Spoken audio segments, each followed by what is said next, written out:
हरे राम राम राम हरे हरे, हरे कृष्ण कृष्ण कृष्ण हरे हरे. हरे राम राम राम हरे हरे, हरे कृष्ण कृष्ण कृष्ण हरे हरे. हरे राम राम राम हरे हरे, हरे कृष्ण कृष्ण कृष्ण हरे हरे. हरे राम राम राम हरे हरे, हरे कृष्ण कृष्ण कृष्ण हरे हरे. हरे राम राम राम हरे हरे, हरे कृष्ण कृष्ण कृष्ण हरे हरे. हरे राम राम राम हरे हरे, हरे कृष्ण कृष्ण कृष्ण हरे हरे. हरे राम राम हरे हरे, हरे कृष्ण कृष्ण कृष्ण हरे हरे. हरे राम राम हरे हरे, हरे कृष्ण कृष्ण. पुंडलिक वरदा हरी विठ्ठल श्री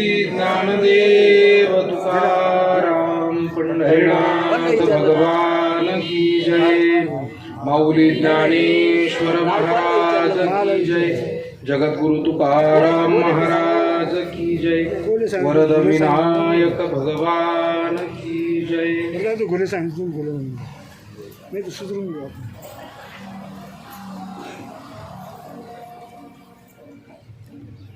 तुम्ही का आपल्याला कधी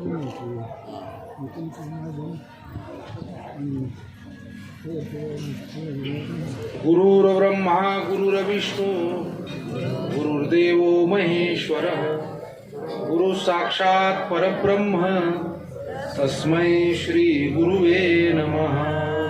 वक्रतुंड महाकाय सूर्यकोटि समप्रभ, निर्विघ्नं कुरु मे देव सर्वकार्येषु सर्वदा.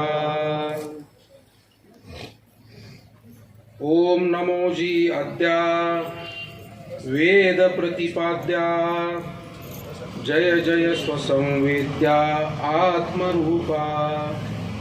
देवा तूची गणेशू सकलमती प्रकाशू, म्हणे निवृत्तीदासू अवधारी जोजी.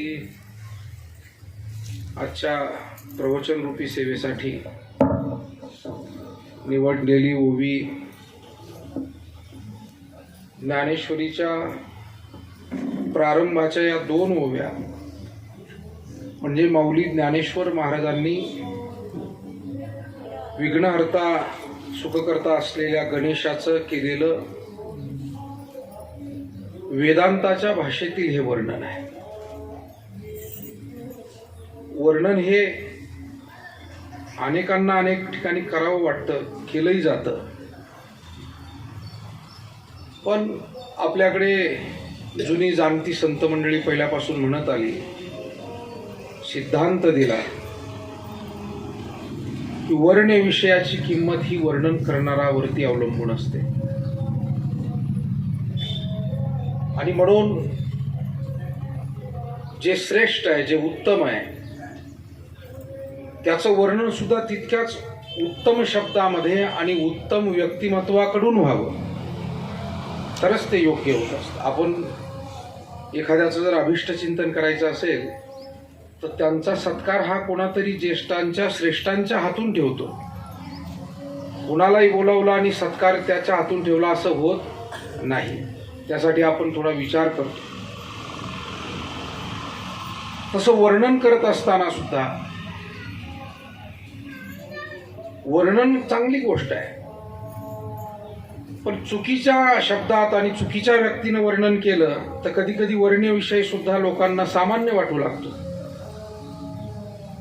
माणूस चांगला आहे एखादा गावातला, पण एखाद्या चोरानं त्याचं वर्णन केलं, काय म्हणतील लोक त्याला दुसऱ्या दिवशी? ते म्हणतील आपण चांगला समजत होतो, पण हा तर चोराचा साथीदार निघाला. चोरानं वर्णन केल्यामुळे काय झालं, त्याची किंमत कमी झाली, वाढली नाही. त्या माणसाची किंमत काय झाली, कमी झाली. आणि म्हणून वर्णन हे त्या श्रेष्ठ अशा अधिकार संपन्न व्यक्तिमत्वांकडून आणि तितक्याच श्रेष्ठतम अशा भाषेमध्ये ते वर्णन व्हावं लागतं. तेव्हा ते श्रेष्ठ ठरतं. माऊलींनी केलेलं गणपती बाप्पांचं वर्णन म्हणजे ही सूर्यानंच सूर्याला दिलेली मिठी आहे. जसं सूर्यच दुसऱ्या सूर्याला भेटावा, समुद्रच समुद्राला भेटायला यावा, तसं गणपती ही ज्ञानाची देवता आहे. आणि वर्णन करणारे विश्व माऊली ज्ञानोबाराय आमचे ज्ञानाची मूर्ती आहे, ज्ञानाचे समुद्र आहे, ज्ञानियांचे शिरोमणी आहे. आता ही वर्णनं वेगळी सांगायची आवश्यकताच नाही. ते चालते ज्ञानाचे बिंब, तयाचे अवयवते सुखाचे कोंभ, येर माणूसपण हे भांब लौकिक भागू. ते आमची जुनी जाणती संत मंडळी नेहमी म्हणायची की माऊली म्हणजे काय, तर प्रत्यक्ष ज्ञान म्हणून या विश्वामध्ये जे आहे ना त्यांच्या रूपानं अवतीर्ण झालं. ते म्हणायचे की ज्ञानालाच फुटलेले हातपाय म्हणजे माऊली, माऊलींचा विग्रह. आणि म्हणून हे वर्णन श्रेष्ठ आहे. गणपती बाप्पांचं माऊलींनी केलेलं वर्णन हे जगातल्या गणपतीची जेवढी स्तुती स्तोत्र लिहिली त्या सर्वांमध्ये श्रेष्ठ काय असेल तर माऊलींनी केलेलं हे. आता हे सगळं खरं म्हणजे मी फक्त आता तुम्हाला भेटायला आलो, प्रवचनाला कीर्तनाला वेळ कुठे आहे, आपलं चालूच आहे नेहमी आपलं चतुर्थी आणि या सगळ्या. आता हा सगळा नियोजनाचा व्याप आहे, आपण सगळेजण मिळून ही सेवा करतोय. त्याच्यामुळे आता वेळ असला तर तास 2 तास बोलतोय की या सगळ्या ओव्या किती सुंदर आहेत. काय आहे गणपती, मुळात गणपतीला नमन करून तो नमन करत असतानाच तो ओंकार स्वरूप आहे असं सांगितलं. ज्ञानेश्वरीची सुरुवात झाली अशी ओम. ओम या शब्दानं ज्ञानेश्वरीची सुरुवात आहे.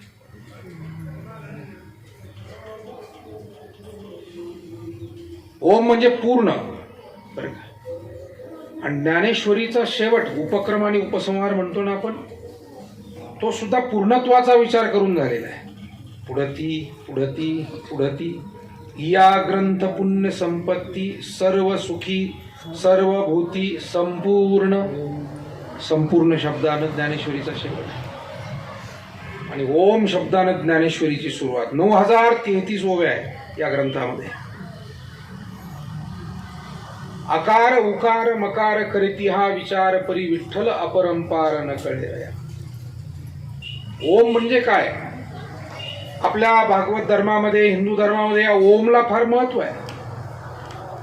हे आपल्या सर्व देवतांचं प्रमुख नाव म्हणजे ओम आहे. म्हणजे आपल्याला कोणत्याच देवाचं नाव जर घेता नाही आलं, निदान ओम उच्चार केला की सर्व देवांचं स्मरण भजन तुम्ही केल्यासारखं आहे. सगुण निर्गुण सर्व भाव त्यामध्ये आलेले आहे. आणि म्हणून ओंकार स्वरूप असलेला श्री गणेश, त्याचं पुढे वर्णन आहे. पण कोण आहे गणपती, आद्य आहेत. ओंकार स्वरूप असलेले आहे श्री गणेश गणपती बाप्पा. माऊली म्हणतात तुम्ही आद्य आहात. आद्य म्हणजे सर्वांच्या अगोदर. जसं आपण एखादं काम सुरू करतो आणि एखादा भाविक जर पहिल्यांदा तिथे पोहोचला तर आपण काय म्हणतो, हे पहिले बरं का, आमच्या गावातले पहिले भजनी आहे, आमच्या गावातून वारीला जाणारे पहिले वारकरी आहे, आद्य. तसं गणपती हे सर्व देवांमध्ये आद्य आहे. आद्य म्हणजे माणसांमध्ये वगैरे नाही, कारण गणपती आहे. गणाधीश जो ईश सर्वा गुणांचा. गणाधीश गणपती या शब्दाचा अर्थ गण म्हणजे देव, पती म्हणजे प्रमुख, देवांचाही प्रमुख. देवांमध्येही सर्वश्रेष्ठ. मग सर्व देवांमध्ये प्रमुख देव कोण, आद्य देव कोण, गणपती आहे. गुरुवर्य ब्रह्मलीन सद्गुरू नारायणगिरीजी महाराज गणपतीचे वर्णन सांगताना म्हणायचे, विनोद करायचे ते म्हणायचे गणपती जर सर्वांच्या अगोदर आहे तर मग महादेव पार्वतीचे काय करायचे. काय म्हणायचे, कारण महादेव पार्वती कोण, गणपतीचे आई वडील, आणि आपण तर म्हणतोय की गणपती आद्य आहे. याचा अर्थ इतकाच आहे, ईश्वर तत्व हे एकच आहे. आणि या जगामध्ये सर्वात अगोदर काय आहे तर ईश्वर तत्व आहे.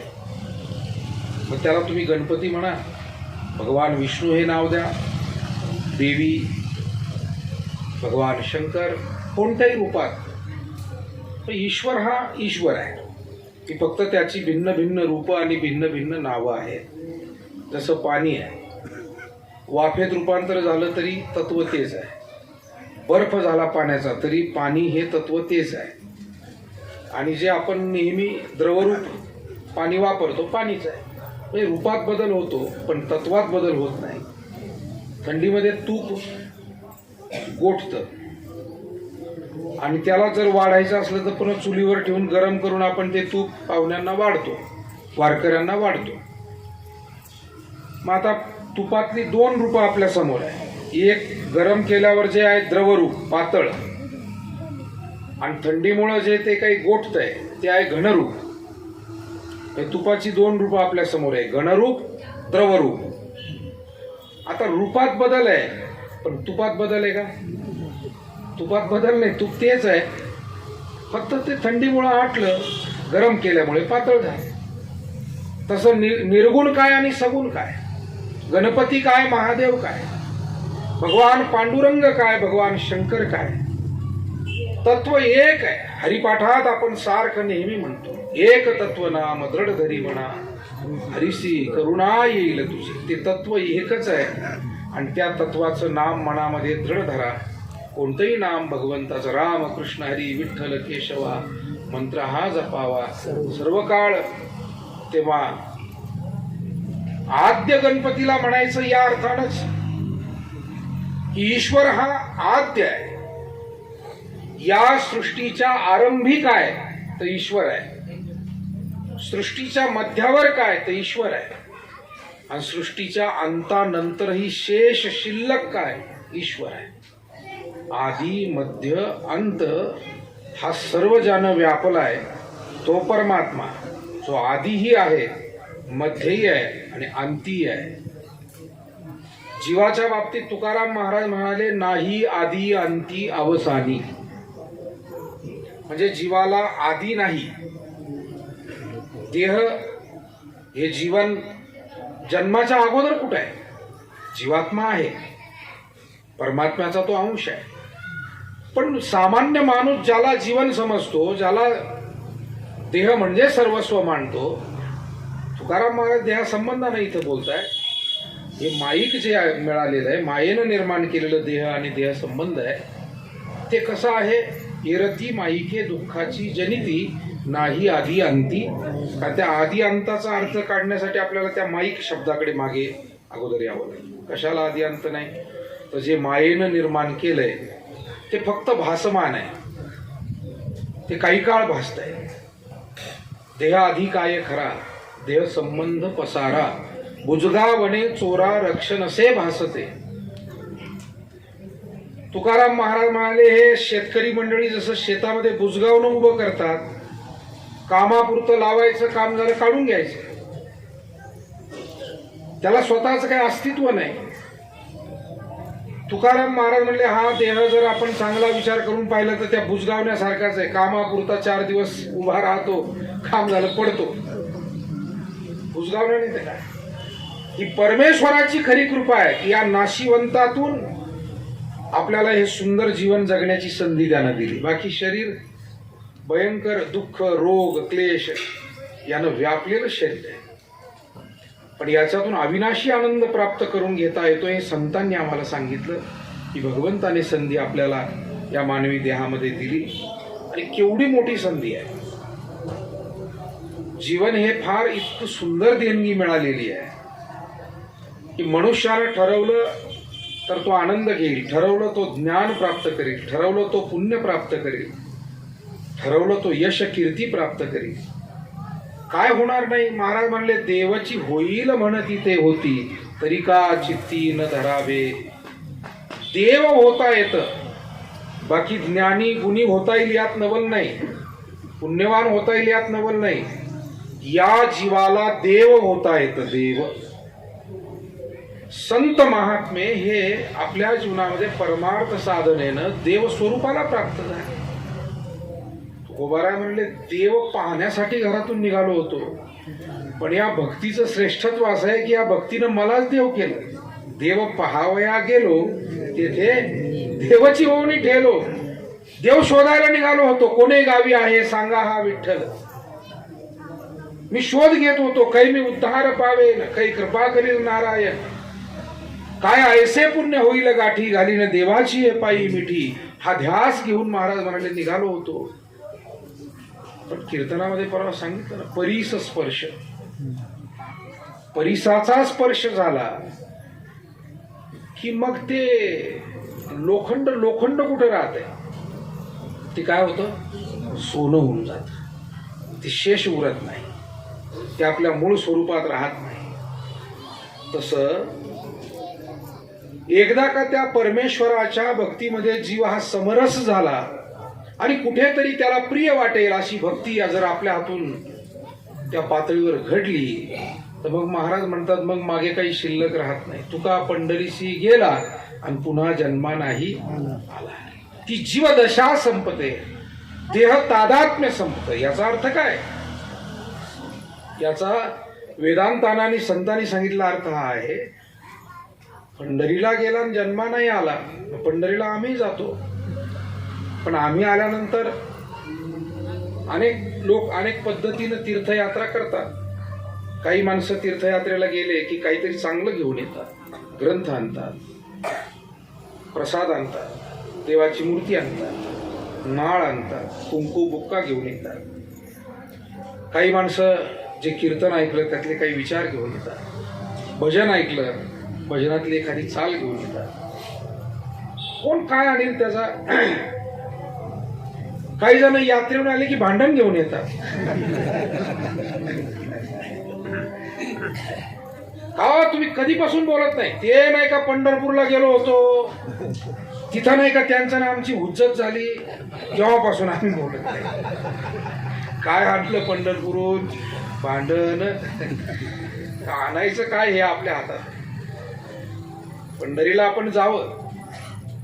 तुकाराम महाराज गेले ते जीवदशा टाकून आले आणि शिवस्वरूप तिथून प्राप्त करून आले.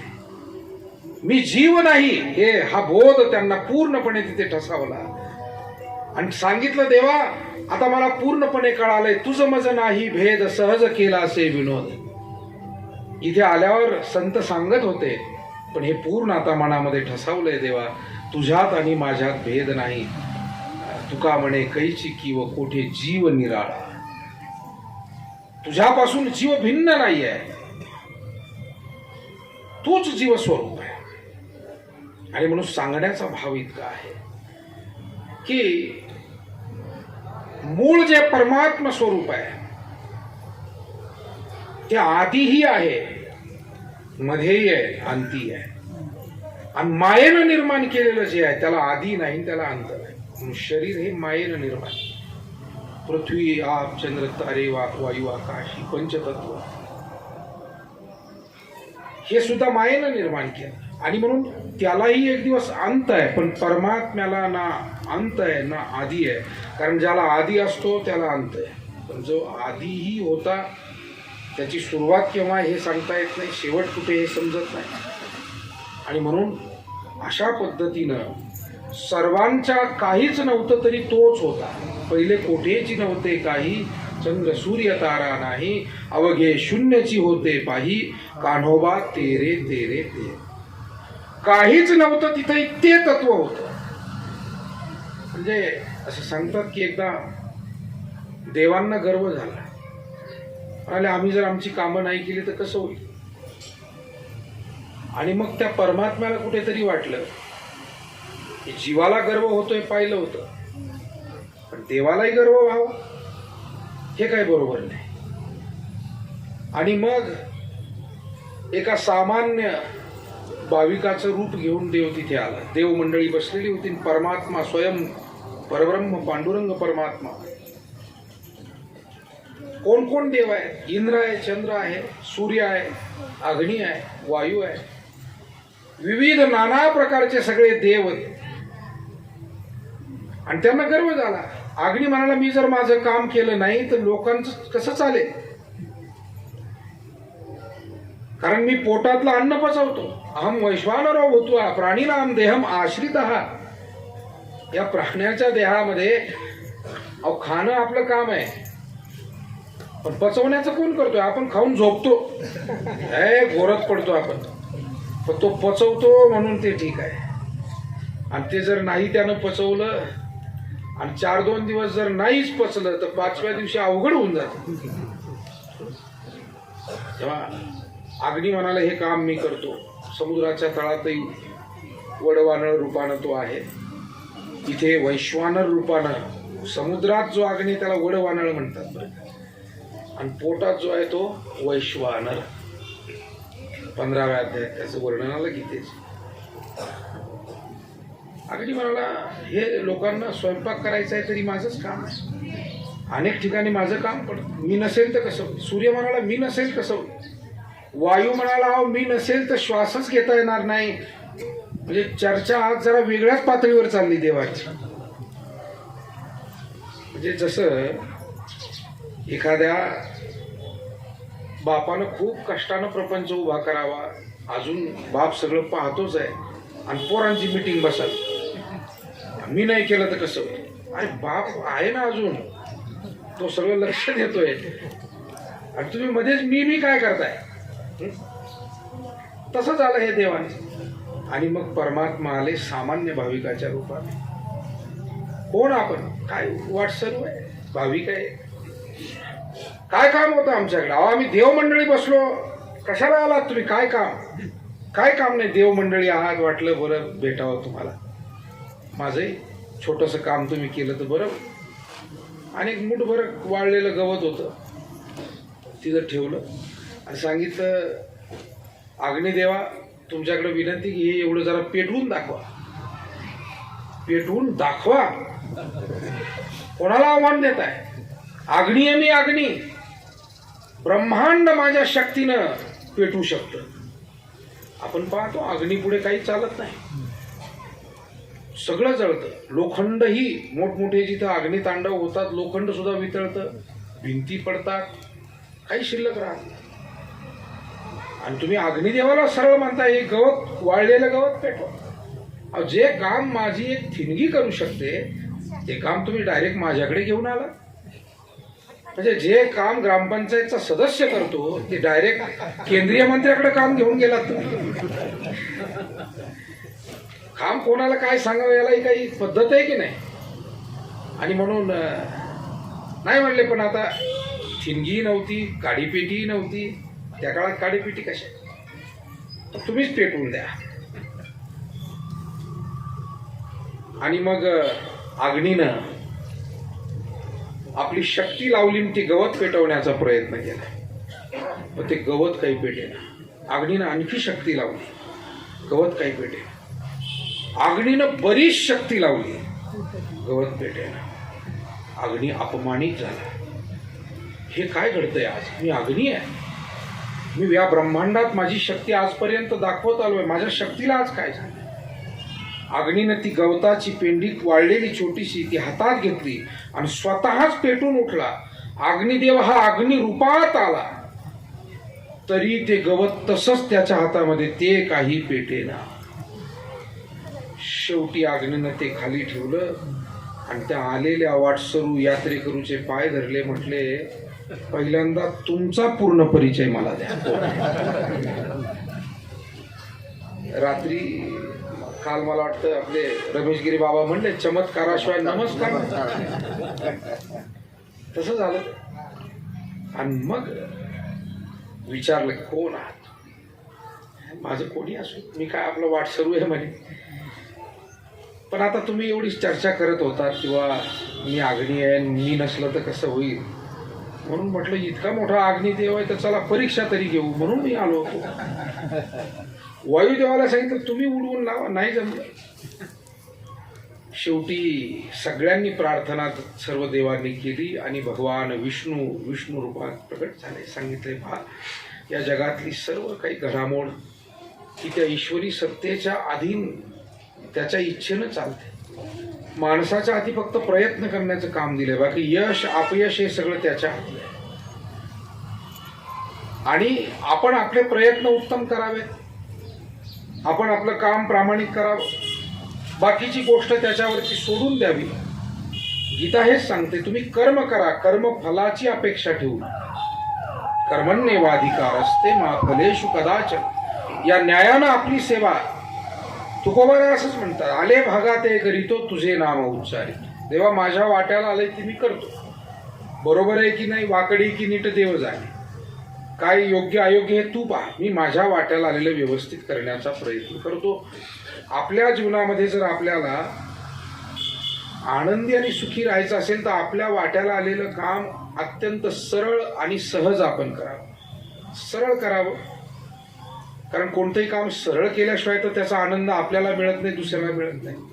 सतत काहीतरी चुकीचे हेतू ठेवून चुकीच्या पद्धतीनं आपण करत राहिलो तर त्यात मजा नाही, त्याचा आनंद ना आपल्याला मिळेल ना दुसऱ्याला मिळेल. आणि म्हणून आपलं काम सरळ करावं. जसं गाडी सरळ चालली तर ती घरी येते संध्याकाळी, आणि गाडी जर वाकडी तिकडी चालवली ड्रायव्हरनं तर ती जशी घरी येत नाही ना, तशी जीवनाची गाडी सुद्धा अशी सरळ जेवढी चालू आपण त्याचा आनंद आपल्याला नक्की. आणि सहज आपल्याला नेहमी आपल्या जीवनामध्ये जे दुःख वाट्याला येतं, भ्रमनिरास वाट्याला येतो, त्याचं कारण आहे आपले आग्रह आणि अट्टहास. आग्रह धरायला आपल्या हातात काय आहे? आग्रह कुणी धरावा? ज्याच्या हातात सत्ता आहे त्यानं आग्रह धरावा. इथे जीवन जगणं आपल्या हातात नाही, म्हणून प्रयत्न करावे पण आग्रह नसावा, दुराग्रह तर अजिबात नसावा. दुष्ट माणसं हे दुराग्रही असतात, सज्जन माणसं हे आग्रही असतात, आणि संत हे सहज जीवन जगणारे असतात. आता आपल्याला बघा, आपल्याला दुष्ट तर व्हायचंच नाही, म्हणजे दुराग्रह तर धरायचाच नाही. दुराग्रह म्हणजे वाईट कामाचा आग्रह. हिंसा हा दुराग्रह आहे, पाप हा दुराग्रह आहे. तर चांगल्या कामाचा सुद्धा आग्रह नको. सहज कर्मे ती झाली ब्रह्मार्पण, जन नोहे हा अवघा जनार्दन. सहजपणे झालं तर चांगलंच आहे, आणि नाही झालं तर त्यापेक्षा चांगलं आहे, अशी भावना मनामध्ये ठेवून मग ते काम कोणतंही असो ते जर आपण केलं तर त्याचा आनंद पुरेपूर आपल्याला मिळतो. पण काही माणसांनी इतकी आडून पडतात, नाही हो, हेच सांगितलं होतं, ह्याच रंगाचं पाय पुसणं सांगितलं होतं, का नाही आणलं? अरे काय माणसं, मग आणलं ते वापरून घ्या की. आणलं त्याचा वापर कुठे कसा तुम्हाला सांगू का? ठरवलं तर फाटक्या वस्तूचा वापर सुद्धा सुंदर रीतीने करता येतो. फक्त काय कुठं वापरायचं आणि ते कसं सुंदर कामात आणायचं एवढं आपण ठरवायचं. आपण जर आग्रहच एखाद्या गोष्टीचं धरून बसलो, काही माणसं इतकी दुःखी, एका भगिनीला 10,000ची साडी घेतली घरच्यांनी, पण फक्त रंग मनासारखा नाही. आता मरेपर्यंत ह्यांच्या मनासारखं काही होत नाही. उणिवा काढण्याची सवय एकदा बुद्धीला लागली की माणसं स्त्री असो की पुरुष असो हे सारखे कुजत जगतात. कुजत जगण्यासाठी जीवन नाही, आनंदी जगण्यासाठी आहे, समाधानी जगण्यासाठी आहे. आणि आनंद समाधाना सरळ आणि सहजतेमध्ये संबंध. गीता आणि ज्ञानेश्वरीचं सार सहजम कर्म कौंतेय. हा सहज शब्द मी सुद्धा सहज बोललेलो नाही, हा गीतेत आलेला मंत्र आहे, मोठा जीवनाचा मंत्र आहे, जो अर्जुनाला दिला, जो तुम्ही घ्यायचा आहे, मी घ्यायचा आहे, सगळ्यांनी घ्यायचा आहे. अर्जुना, तुझ्या वाट्याला आलेलं काम तू सहज कर, सहज कर. आग्रह दुराग्रह या गोष्टी करू नकोस. आणि सहज केलं की तुला त्यात पश्चातापही होणार नाही, तुला भ्रमनिरासही होणार नाही, तुला कुठे काही झालं त्याचा अभिमान होणार नाही, नाही झालं त्याचं दुःख होणार नाही. सहज काम सहज केलं की दोन गोष्टी, नाही तर खूपच अट्टहासाने केलं तर काम झालं तर त्याचा अभिमान होतो, दोष आहे त्याचा. आणि नाही झालं तर त्याचा पश्चाताप आणि दुःख होतं. पण सहज केलं झालं तर आनंद आहे. सद्गुरू नारायणगिरीजी महाराज हे नेहमी बोलता बोलता म्हणायचे, देव बुद्धी देईल तसं करा, सहज होईल तसं करा, जेवढं होईल तेवढं करा, असे शब्द त्यांचे वारंवार त्यांच्या मुखातून दिवसभरात अनेक कामात अनेक मार्गदर्शनात यायचे. ही मंत्र आहेत. हे शब्द सहज बोलणे हित उपदेश करोनी सायास शिकविते. आणि म्हणून मानवाला आपल्या हातात काय, देश वेश नो हे माझा सहज फिरत आलो, करू सत्ता कोणावरी कोठे स्थिर राहिलो, पाय डोळे म्हणता माझे ती कैसा मोकलिलो, परदेशी नाही कोणी अंध पांगुळ झालो. इथे या मृत्यू लोकात महाराज म्हणाले, हा परदेश आहे, हा माझा देश नाही आहे. जसं आपण परगावी गेलं की थोडंसं नमूनच वागतो, किंबहुना थोडं शांत राहतो, कारण आपल्याला माहिती आहे इथं आपलं काही चालणार नाही, आपण परगावात. तसं या मृत्यू लोकात आपण परलोकातच आलोय, परगावात आलोय. जन्म आपल्या इच्छेनं झालेला नाही, मृत्यूचा दिवस आपण ठरवू शकत नाही, आणि जीवनातला प्रवास सुद्धा आपण करण्याचा, चांगलं करण्याचा प्रयत्न करावा. पण सुखदुःख वाट्याला आली तरी त्या बाबतीत फार काही वाईट मानून घेऊ नये, कारण जीवनाचा तो एक भाग आहे असं समजा. जसं जांभई शिंक ढेकर शरीराचे स्वाभाविक गुणधर्म आहे, तसे मान अपमान, लाभ हानी, संयोग वियोग, सुख दुःख हे जीवनाचे स्वाभाविक धर्म आहे. मग परमार्थ कशासाठी? परमार्थ त्या दुःखातून पुन्हा आपल्याला सावरण्यासाठी. लोक म्हणतात दुःख जाऊन सुख मिळण्यासाठी परमार्थ आहे. चुकीचं आहे. दुःख जाऊन सुख मिळण्यासाठी परमार्थ नाही, तर सुखात आणि दुःखात सावरण्यासाठी परमार्थ आहे. परमार्थ जर तुमच्या अंतःकरणात नसेल तर माणसं सुखातही वाहवत जातात आणि दुःखातही कोलमडून जातात. परमार्थ काय करतो? परमार्थ केला म्हणजे माणूस मरत नाही काय? परमार्थ केला म्हणजे त्याला रोग होत नाही काय? परमार्थ करणाराचा कुणी अपमान करत नाही काय? परमार्थ करणाराचं पाकिट मारलं जात नाही का? किती वारकऱ्याच्या चोऱ्या होतात. वास्तविकता समजून घ्या. परमार्थाच्या बाबतीत आपण वास्तविक विचार समजून घ्यावा. परमार्थानं काय होतं तर परमार्थानं सुखाच्या दिवसातही माणसाचे पाय जमिनीवर राहतात. जो ज्ञानेश्वरी वाचतो, जो गाथेचं चिंतन करतो, संत विचार जो समजून घेतो, तो सुखानं हुरळत नाही. नाही तर काही माणसं सुखानं सुद्धा इतकी हुरळतात, काही थोडंसं काही झालं का फटाकेच वाजत बसतात घराच्या दारात. काय झालं रे फटाके वाजायला? कारण काही फार मोठी लागत नाही. म्हणजे आमच्या लग्नाचा वाढदिवस आहे, एवढं प्रदूषण लग्नाच्या वाढदिवसात. लग्न केलं म्हणजे काय? जसं काय स्वराज्य स्थापन केलं काय? लग्न केलं म्हणजे तू लग्न केलं म्हणजे काय झालं? जगाचं काय झालं? त्यानं काय जगात बदल झाला तुझ्या लग्नात? काय जगाच्या काही समस्या सुटल्या का? काय भारत पाकिस्तानचा काय प्रश्न मिटला? झालं काय असं एवढं मोठं? माणसं सामान्य गोष्टीला सुद्धा इतकं त्याचं उदात्तीकरण करतात. पण लग्नाचा वाढदिवस साजरा करा, घरातल्या घरात करा. प्रदूषण कशाला? लोकांना त्रास कशाला? कुणी विद्यार्थी अभ्यास करतात, लहान बाळ कुणाचे झोपलेले असतात, कुणी वयस्कर माणसांना आजार असतो. या माणसं सुखामध्ये सुद्धा शांत राहायचे असतील वाटचाल, तर त्यांना परमार्थाची गरज आहे. म्हणजे एक निवडून आलेला माणूस तो पडलेल्याच्या दारात जाऊन डीजे लावून नाचायला लागला. हे नाचायला लागला. कोणाच्या दारात नाचायला लागला? पडला त्याच्या दारात. गावातली 4 शहाणी माणसं म्हणाली बरं का, हे काही जरा अतिच झालं, हे काही बरोबर नाही. आणि त्याच्यातून प्रतिक्रिया अशी आली, म्हणाले हा निवडून देण्याच्याच लायकीचा नव्हता, आपलं चुकलं. काही जण तर इथपर्यंत आले. तेव्हा माणसाने जरा पातळी सांभाळून जर का तो वागला तर ते फार गोड दिसतं. आणि पातळी माणसाला केव्हा नीट समजते? ती परमार्थातून समजते, गाथेतून, ज्ञानेश्वरीतून, कीर्तनातून, प्रवचनातून. मर्यादा कळतात, संयम कळतो, विचार कळतो, संस्कार मिळतो. पण परमार्थ हा सुखातही माणसाला ढळू देत नाही आणि दुःखातही कोलमडून सावरतो माणसाला. मला वाटतं सर्वात मोठं सांत्वन जर आपलं कोण करत असेल तो परमार्थ विचार करतो. बाकी आपल्याला अनेक जण भेटतातच सांत्वन, पण परमार्थ विचार जर आपल्या मनात असेल तर तो सर्वात मोठं सांत्वन आपण करतो. आणि म्हणून सुखी संतोषान यावे, दुःखी विषादा न भजावे, आणि लाभालाभ न धरावे. मना माझी ही समतोल वृत्ती आम्हाला या भजनातून, भजन कीर्तनातून, सप्ताह पारायणातून आपल्याला मिळते. आणि मग आता मला सांगा, याची गरज कोणाला नाही आहे? सगळ्याला आहे. सुखदुःख जर येणारच आहे तर आपल्याला हा विचार लागेल ना सोबत. आणि म्हणून आम्हाला या जगात नेमकं मूळ तत्व काय हे समजलं की सामान्य गोष्टीला मनुष्य जास्त महत्व देत नाही. देह आणि देह संबंध हे माईक आहे. क्षणात निर्माण झालेले, क्षणात त्याचा नाश होणार आहे.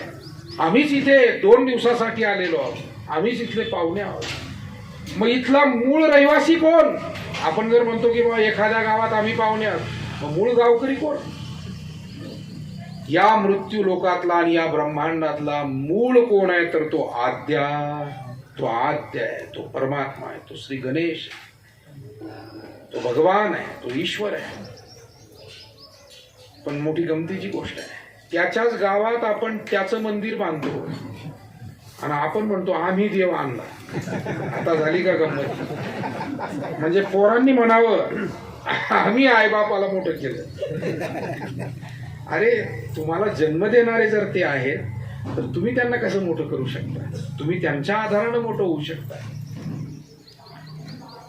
तसं आपण कधी कधी म्हणतो आमच्या गावात आम्ही देऊळ बांधलं, नाही तर काय होतं गावात? हा अहंकार आहे. आम्ही देव आणला नाही, देवानंच आम्हाला आणलंय. देवानं सगळ्यांनाच आणलंय, पाठवलंय आणि तोच आम्हाला जगवतोय, चालवतोय. तेव्हा तो आद्य आहे एवढंच समजून घ्यायचंय. गणपतीचं वर्णन केलं. ओम नमोजी आद्या वेद प्रतिपाद्या, वेदानं ज्यांचं प्रतिपादन केलेलं आहे असे आमचे हे गणपती भगवान. अर्थात त्यांचं वर्णन कुणी करून ठेवलंय? त्यांचं यथार्थ माहिती कुठे दिलेली आहे? वर्तमानपत्रात नाही, कुठं अमुक तमुक ठिकाणी नाही. जो आपला मूळ ग्रंथ आहे वेद, वेद हे मूळ आहे आणि त्या वेदात ज्याचं प्रतिपादन आहे. आणि जाणून घेण्याचं म्हणाल तर त्यांना जाणून घेण्यासाठी जगाला खूप काही सेवा करावी लागेल. ते कठीण आहे. ते स्वतःच स्वतःला जाणण्यासाठी फक्त पात्र आहे. जय जय स्वसंवेद्या. जसं काही मोठी माणसं जगाला किती कळतात? त्यांना जेवढं समजून घेता येतं तेवढी. आपल्याला समुद्राच्या काठी गेल्यावर समुद्र किती दिसतो? समुद्राच्या काठावर आपण गेलो कुठेही, गंगासागरला जा, रामेश्वरला जा, गोकर्ण महाबळेश्वरला जा, मुंबईला जा, गुजरात द्वारकेला जा, सोमनाथला जा, समुद्र आहे अशा ठिकाणी. गंगासागरला जा, समुद्र किती दिसतो तिथे गेल्यावर? आपल्याला 2, 3, 4 किलोमीटरच्या अंतरात जिथपर्यंत आपली नजर पोहोचते. पुढे काय होतं? आभाळ कुठेतरी टेकल्यासारखं वाटतं. त्याला भूगोलाच्या भाषेत क्षितिज म्हणतात. क्षितिजापर्यंत. बरं, पुढचं अंधुक दिसतं. त्या बारीक होड्या कुठेतरी दिसतात, काहीतरी आली गेल्यासारखी जहाजं दिसतात. कुठं काही एखादी कंपनी असते, मध्ये तेल कंपनी असते, कुठे जहाजाचा धक्का असतो एखादा, काय असतं, पण दिसतंय किती?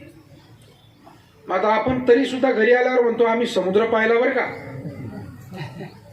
समुद्र पाहिला का समुद्राचा काही छोटासा भाग पाहिला? किती किती किती टक्के काढणंच अवघड आहे. किती टक्के? फारच सूक्ष्म, सूक्ष्मातिसूक्ष्म, फार थोड्यात थोडं आपल्याला पाहायला मिळालं. पण आपण काय म्हणालो? समुद्र पाहिला. तसं तुकाराम महाराज, ज्ञानेश्वर महाराजांचं चरित्र समजून घेताना मोठी माणसं कोणत्याही क्षेत्रात आपल्याला आपली बुद्धी जसं दृष्टी जिथपर्यंत पोहोचते तिथपर्यंत समुद्र दिसतो, तसं बुद्धीची झेप जिथपर्यंत ज्याची त्याची तितकाच देव आणि संत आपल्याला कळतात, तितकेच ग्रंथ कळतात, त्याच्या पलीकडे कळत नाही. कीर्तन सुद्धा ऐकल्यानंतर जितकी बुद्धीची झेप आहे तितकंच कळतं. म्हणून कीर्तन एक करणारा असला तरी ते मिळालेलं प्रत्येकाला वेगवेगळं असतं. ज्याचं भांडं जेवढं स्वच्छ, ज्याचं भांडं जेवढं मोठं आणि जो घेण्यासाठी सारखा जेवढा तत्पर, तेवढं त्याला काय मिळतं? ते जास्त. ज्याचं भांडं मळालं, त्याला मळालेलं भांडं आहे, त्याला मिळूनही न मिळाल्यासारखंच आहे. कारण तो घरी जाऊन परत हाय ते मिळालं सांडून देतो पुन्हा घाशीत बसतो. मग घासीतच बसायचं होतं तर मळालेलं नेलंच कशाला. कबीर महाराजांकडे एक साधक आला, म्हणला बाबा मला मंत्र द्या. कबीर महाराज हे मोठे कडक साधू होते. ते म्हणाले अरे तू इतक्या आत्ताच आलाय, तुला लगेच मंत्र नाही देता येत. हळूहळू सेवा कर, भजन कर, सत्संग कर, आणि मग तुला योग्य वेळी मी तुला मूळ जे मार्गदर्शन परमार्थाचं योग्य वेळी. नाही नाही म्हणलं मला फार घाई आहे, माझं परत येणं होतं की नाही माहीत नाही. तो म्हणतो तेव्हा आलोच हे तर मंत्र देऊ. अरे म्हणे हे काय चहा साखर बाजारात घ्यायला येण्यासारखं आहे काय मंत्र घ्यायला. नाही नाही मला मंत्र. एक काम कर, मंत्र देतो तुला, जरा एक काम करशील माझं. एक करतो ना म्हणे महाराज, मी ऐकलेलं आहे गुरुची सेवा केली पाहिजे, मग तेवढं तरी तुला समजतं. गाई गाईत का होईल. काय सेवा करू महाराज. कबीर महाराज म्हणले दूध घेऊन ये शेजाऱ्याकडून, हे आणे 2 आणे घे शेजाऱ्याकडून. आणि भांडं असं दिलं दूध आणायला की जे 2-4 वर्षात वापरलेलंच पातेलं नव्हतं. धूळ डाग किटन आलेलं त्याच्यावर. म्हणजे याच्यात दूध घेऊ. तो म्हणला कबीर महाराज हे फारच घाण आहे म्हणे, घासून आणा ना. गुरुलाच सांगतो घासून आणा. आडांचोट सेवक आता म्हणला होता सेवा करतो, आला परत रंगावर. त्याच्या माणसं रंगावर येतात. आणा म्हणे तुम्हीच घासून. मला वाटतं भाव हा टिकवाय तो शेवटपर्यंत टिकला पाहिजे. प्रत्येक कृतीतून उक्तीतून देवासमोर, गुरुसमोर, ग्रंथासमोर, संतासमोर आपली प्रत्येक वाक्य, प्रत्येक कृती कुठेच चुकीची वाटायला नको. आणा घासून. अरे म्हणे काय करेल. नको म्हणे नाही घासून. आणि कबीर महाराज याच्यातच आण. अहो तुम्ही एवढे संत आहात, तुम्हाला कळत नाही. तो म्हणतोय अहो हे घाण पातेलं आहे, याच्यात जर दूध आणलं तर ते आणून न आणल्यासारखंच आहे, कारण ते नासून जाईल. मग कबीर महाराज म्हणले त्याच्यामुळेच म्हणतो आताच मंत्र देता येत नाही. आता काय काय जळमट तुझी लागलेली आहे ती एकदा काढून घे, ती सगळी निघून जाऊ दे. कारण मनबुद्धीवरची मलिनता गेल्याशिवाय परमार्थाचा खरा प्रसाद मिळूनही तो न मिळाल्यासारखा. पण कीर्तन नुसतं ऐकणं ते सर्वांना सारखं नाही पोहोचत. ज्यानं जेवढा अगोदर जशी मशागत जो अगोदर चांगली करील, मग पाऊस पडल्यावर त्याच्या पेरणीला अर्थ आहे. तसं परमार्थातली ही सगळी मशागत आहे. वारी, उपवास, ग्रंथ वाचन, दररोजची देवपूजा, वडीलधाऱ्यांचं सेवा, साधू संतांची सेवा, ग्रंथाची सेवा, भजनाची सेवा, कीर्तनाची सेवा, अन्नदानाची सेवा, श्रमदानाची सेवा, वाढण्याची सेवा, झाडण्याची सेवा. या सगळ्यानं काय होतं तर हळूहळू हे घासण्याचं काम आहे. शुद्धता येते. अंतकरणातले दोष, तुमच्या माझ्या अंतकरणात जे काही थोडेफार असतील ते हळूहळू हळूहळू एका दिवसात कोणाचेच नष्ट होत नाही. प्रयत्न करतच राहावा लागेल, सेवा करत राहावी लागेल. आणि एक दिवस मात्र मग असा येतो की कापुराची वाती उजळली ज्योती, ठाईची समाप्ती झाली जैसी.